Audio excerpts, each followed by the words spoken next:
Alhamdulillah, hamdan lillah, wassalatu wassalamu ala rasulillah, wa ala alihi wa sahbihi wa mawalah.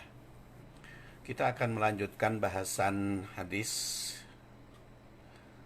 yang diriwayatkan oleh At-Tirmidzi dari Sulaiman bin Amr bin Ahwas dari ayahnya, yaitu Amr bin Ahwas. Dan seperti telah saya kemukakan, hadis ini cukup panjang, yang sarah, kemudian penjelasan per kalimat sudah saya uraikan, dan sekarang kita lanjutkan ke beberapa ibroh selanjutnya. Dan ibroh pertama ditegaskan bahwa hadis ini merupakan cuplikan ya dari nasihat Rasulullah yang cukup banyak isinya, yang harus diperhatikan oleh kaum muslimin sebagai umat. Dan dikemukakan juga bahwa tanggung jawab suami dalam keluarga berdasar khutbah ini tidak kurang dari 7.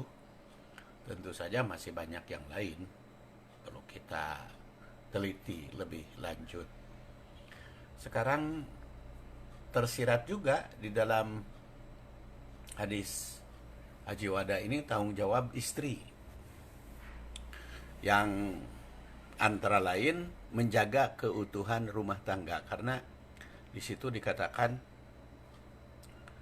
bahwa seorang istri tidak boleh menerima tamu yang tidak diizinkan. Ini berkaitan dengan menjaga keutuhan ya. Jadi hak hukum, hakmu alaihinna, yang menjadi tanggung jawab istri, di sana dikatakan adalah fa amma haqqukum ala nisaikum fala yuti'na furushakum man takrahun. Ini dalam kalimat ini tersirat tanggung jawab istri di dalam rumah tangga adalah menjaga keutuhan baik lahiriah maupun batiniah, baik intern maupun ekstern. Nah, di sini ala nisaikum. Kemudian di situ disebutkan juga memelihara milik suami, karena di dalam hadis dikatakan hak hukum, hakmu itu ala nisaikum wala ya'dhanna fi buyutikum liman takrahun. Jangan mengizinkan orang lain masuk rumah orang yang tidak disukai suami. Melihara hak milik sang suami. Dan yang ketiga, taat setia pada suami, karena di situ dikatakan oleh hadis hak yang menjadi hak kamu itu adalah fala yuti'na furusakum man takrahun. Kemudian ibrah berikutnya, setiap hak itu tidak terlepas dari kewajiban. Karena di dalam hadis ini ada hak hukum ala nisaikum, ada hakkuhunna alaikum. Jadi ada hak, ada kewajiban. Antara hak dan kewajiban tersebut harus tetap seimbang. Yang dimaksud seimbang bukan sama rata, bukan sama, tetapi haknya sesuai dengan kewajiban. Kewajiban itu sesuai dengan hak. Semakin banyak hak yang ingin diraih, maka semakin banyak kewajiban yang mesti dipenuhi. Jadi adil bukan sama, tapi justru adil itu bahwa hak disesuaikan dengan kewajiban. Jangan sampai menuntut hak banyak tapi kewajibannya tidak mau. Jangan sampai menuntut berbagai keinginan tetapi kewajibannya tidak terpenuhi. Kemudian suami ideal berdasar hadis ini atau berdasar hadis Haji Wada bisa kita rumuskan. Yang pertama adalah ihsan pada istri. Kriteria ini tersirat pada kalimat yang berbunyi antuhsinu ilaihinna. Jadi suami ideal itu yang senantiasa berbuat ihsan kepada istri. Dan ihsan itu mencakup atas sikap, ucap, dan tindakan. Umpamanya keharusan ihsan di dalam berkata, yaqulu qawlan sadida. Surat An-Nisa ayat 9. Kemudian ihsan dalam bergaul. Wa ashiruhunna bil ma'ruf. Surat An-Nisa ayat 14. Jadi ihsan ini mencakup ucap, sikap maupun tindakan, bahkan mencakup lahir dan batin. Yang kedua, suami ideal itu menjadi pendidik dalam keluarga. Sebagaimana ditandaskan ala wastausu bin nisa'i khaira. Di hadis ini jelas memerintah agar para suami bisa menasehati istrinya secara baik, mendidik tentang kebajikan. Dengan demikian, suami ideal adalah seorang pendidik di dalam rumah tangganya. Dan telah dijelaskan pada waktu yang lalu bahwa istri itu mempunyai tabiat kecenderungan bengkok ya, karena bagaikan tulang rusuk. Maka di situ harus pandai mendidik. Kemudian berikutnya adalah bertanggung jawab. Jadi yang bertanggung jawab. Kewajiban suami atau suami ideal sebagaimana tersirat pada kalimat ala innalakum ala nisaikum haqqan walin nisaikum alaikum haqqan. Jadi penuh tanggung jawab. Oleh karena itu baik suami maupun istri mesti memenuhi hak dan kewajibannya masing-masing. Namun suami memikul tanggung jawab melebihi istrinya karena ada dalam bidang materi. Ini tersurat dalam surat Al-Baqarah 228, walahunna mislul ladzi alaihinna bil ma'ruf walirrijali alaihinna darajah wallahu azizun hakim. Jadi bagi wanita ada keharusan berbuat baik, punya hak dan kewajiban yang baik. Makanya di situ dikatakan alladzi alaihinna, ada tanggung jawab, ada kewajiban yang harus dipenuhi bil ma'ruf secara baik. Sedangkan walir rijali alaihinna darajah, jadi mempunyai tanggung jawab lebih dibanding istrinya. Antara lain yang paling penting, suami itu penanggung jawab luar dalam kan, luar rumah dan dalam rumah itu tanggung jawab sang suami. Karena kan laki-laki itu berkewajiban bersosialisasi dengan masyarakat, adanya keharusan berjamaah, kewajiban berjamaah, sholat Jumat, berlaku sosial, membangun negara, membangun masyarakat, jihad di jalan Allah. Kaum pria itu. Makanya di sini katakan walirijali alaihinna darajah. Wallahu azizun hakim. Allah itu maha perkasa lagi maha bijaksana. Jadi suami ideal adalah yang memiliki kemampuan dan disiplin dalam memenuhi hak dan kewajiban. Disiplin dalam tanggung jawab. Kemudian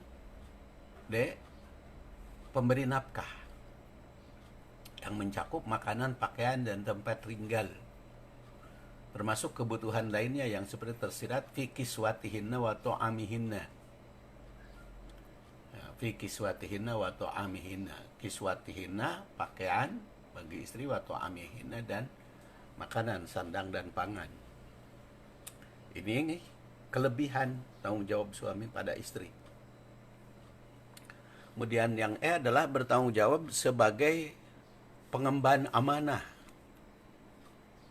dan melindungi istri dari segala ancaman dan bahaya. Karena fa innama hunna awanun indakum, istri itu jadi tawanan bagi suami, maka tanggung jawab yang menawan adalah segala-galanya. Pelindungan, keamanan, keselamatan. Dengan demikian seorang suami tak ubahnya sebagai panglima yang harus melindungi tawanannya dari ancaman. Tawanan dalam hukum Islam berbeda dengan hukum kemiliteran pada umumnya.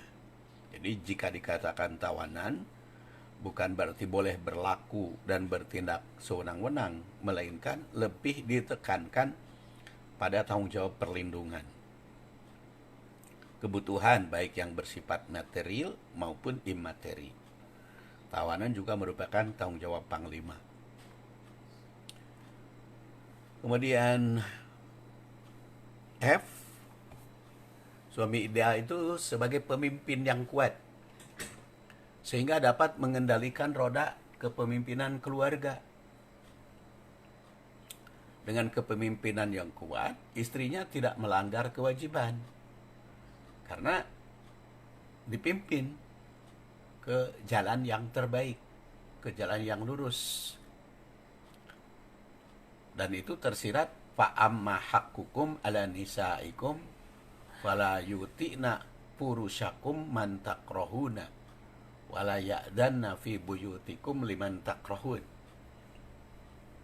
Nah, agar memiliki kekuatan dalam memimpin dan mengendalikan roda keluarga, maka suami mesti memiliki kekuatan dalam berbagai hal, baik fisik, psikis, biologis, maupun mental dan spiritual. Makanya kan kalau di dalam pergaulan sehari-hari, dalam berjalan, kemudian istrinya dapat ancaman, kan si istrinya yang berlindung ke pihak suami, bukan suami. Kalau ada kekagetan, ada karuwas, maka istrinya kan yang langsung berlindung kepada suami, ingin dilindungi. Itu menunjukkan bahwa kepemimpinan dalam rumah tangga dimiliki suami. Makanya di dalam Al-Quran ditegaskan ar-rijalu qawwamuna 'alan nisa. Qawwam itu yang meluruskan, yang memimpin, ya, yang mengendalikan. Bagaimana mungkin suami bisa mengendalikan keluarga tanpa memiliki kekuatan yang mendukungnya? Oleh karena itu harus memiliki sifat kepemimpinan. Kemudian G, penegak hukum dalam keluarga, sebagaimana tersirat pada perintahnya fa in fa'alna fahjuruhunna fil madaji. Apabila istri itu melanggar aturan, melanggar ketentuan sehingga menyimpang, maka sang suami bertugas fahjuruhunna fil madaji. Ada tindakan menghindar dari istrinya, dan itu sebagai penegakan hukum. Seperti pernah saya kemukakan, tentu saja penegakan hukum bukan sebagai hakim, tetapi menegakkan hukumnya. Kalau hakim yang memvonis, nanti mempunyai jalur yang lain ya, ke, ke urusan pengadilan. Oleh karena itu suami berperan sebagai penegak hukum dalam keluarga. Suami ideal itu tegas dalam berprinsip menegakkan kebenaran, tapi tak keras, sebagaimana tersirat wadribuhuna dorban goiro mubarrih, mukul tapi tidak membekas. Jadi ini prinsipnya tegas dalam menegakkan kebenaran tapi tidak keras. Dan juga kalimat ini mengandung pengertian agar suami berani tegak dalam menerapkan prinsip kebenaran tapi tidak keras, sehingga di situ dikatakan goir mubarrih, sehingga menimbulkan luka. Itu kalau luka itu akibat keras, tapi kalau tegas tidak akan luka. Pukulan itu merupakan simbol tindakan tegas terhadap pelanggar aturan, sedangkan larangan melukai merupakan simbol tidak boleh berbekas, tidak boleh ada bekasnya, tidak pula bersifat kejam. Nah, itu suami ideal berikutnya. Kemudian tidak menyulitkan istri dan tidak mencari-cari kesalahan. Ini tersirat pula di dalam Al-Quran, fa'in ato'nakum fala tabgu alaihinna sabila, dalam surat An-Nisa ayat 34. Dan di dalam khutbah Haji Wada juga tersirat di situ. Kemudian J, tidak melampaui wewenangnya sebagai suami. Dalam hadis dikatakan laisa tamlikuna minhu syai'an ghairu dzalik. Jadi itu tidak melampaui kewenangannya, tidak melampaui batas yang telah diatur, mana yang boleh dilakukan, mana pula yang tidak. Itu tidak boleh dilampaui. Itu suami ideal ya. Seorang suami yang baik walau memiliki kewenangan memimpin istri, tapi tidak berlaku sewenang-wenang sehingga melebihi atau melampaui batas.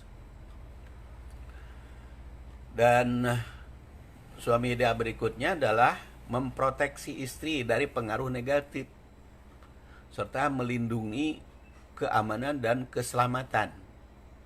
Itu kalimat fala yutina purushakum man takrahuna wala ya'danna fi buyutikum liman takrahun. Nah, ini mengisyaratkan bolehnya seorang suami mencegah istrinya menerima sembarang orang. Jadi boleh suami melarang istri, si anu tidak boleh ke sini, dalam rangka proteksi dari pengaruh negatif. Jadi kalau diperkirakan ada pengaruh negatif dari luar, maka suami harus bertanggung jawab melindunginya. Jangan sampai tergoda oleh pihak luar, sehingga urusan rumah dikendalikan.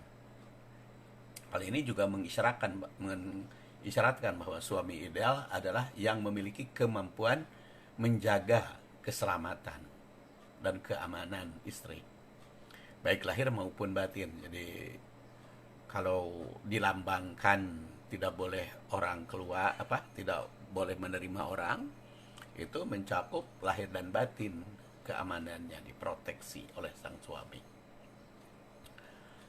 Dan tentu saja sifat suami ideal itu cukup banyak, tapi apa yang saya sampaikan berdasar khutbah Rasulullah SAW di dalam berhaji wada ini cukup penting, yang kalau kita ulangi lagi, suami ideal berdasar hadis ini, pertama ihsan, kedua menjadi pendidik dalam keluarga, ketiga bertanggung jawab di dalam disiplin, ya, bertanggung jawab memenuhi hak dan kewajibannya masing-masing. Kemudian keempat, pemberi nafkah baik kiswah, suknah maupun to'amihinna.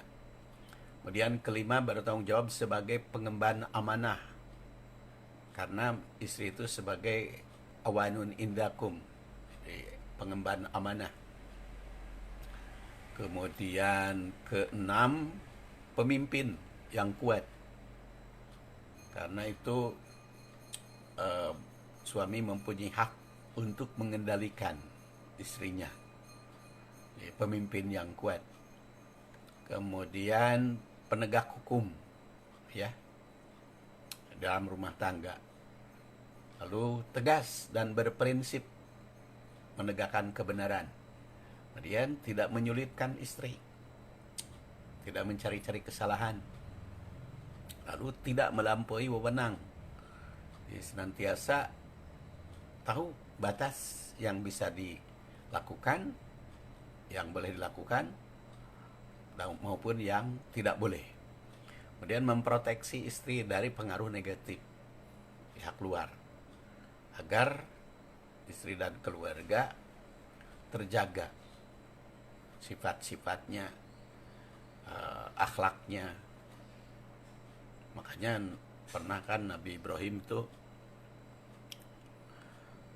berdoa, wajnubni wa baniya an na'budal asnam, jauhkan aku dan keturunanku dari penyembahan berhala. Jadi dia proteksi.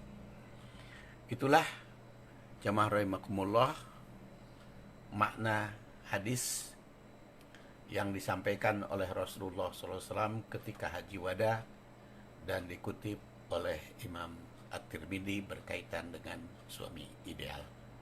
Mudah-mudahan ada guna dan manfaatnya. Insya Allah hadis berikutnya berkaitan dengan istri ideal. Subhanakallahumma wa bihamdik asyhadu an la ilaha illa anta astaghfiruka wa atubu ilaik. Wassalamualaikum warahmatullahi wabarakatuh.